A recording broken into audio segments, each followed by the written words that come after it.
Welcome to the TransForum. The great issues of our day demand clarity, and today we'll be addressing the question, how do we balance the need for global cooperation and national sovereignty?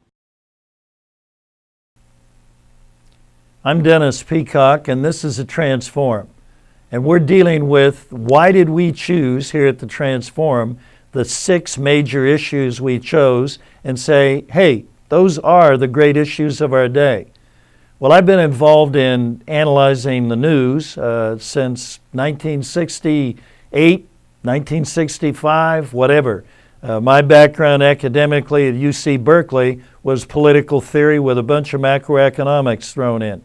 I've been intensely involved in global issues for more than 40 years. So I'm not a novice, and of course in consultation with numbers of other people, we were looking and have been looking for years at the media with a great deal of frustration.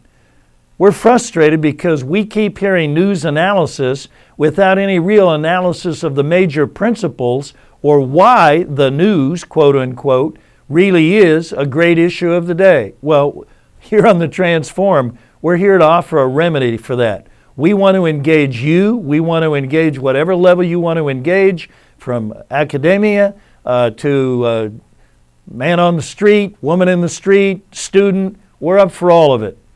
And the issue that we're talking about today is an issue that shows up all the time.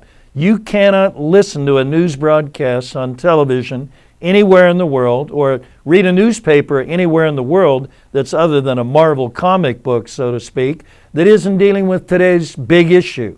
And what is it? How do we balance the need for global cooperation without giving up our national sovereignty?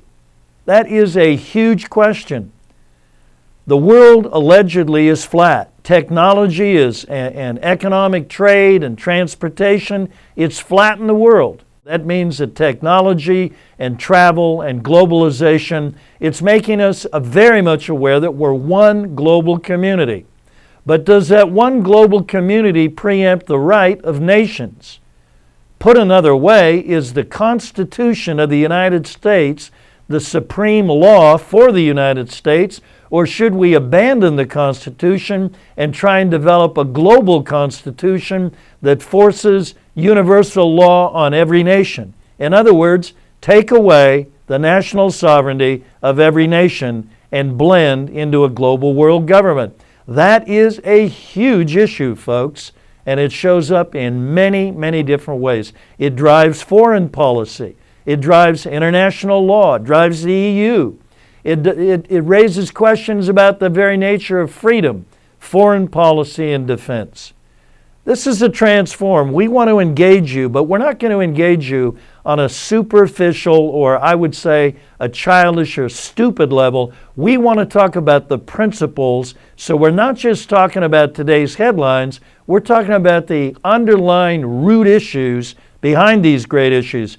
I'm Dennis Peacock. This is the TransForum. Hey, we want to engage. Let's do it.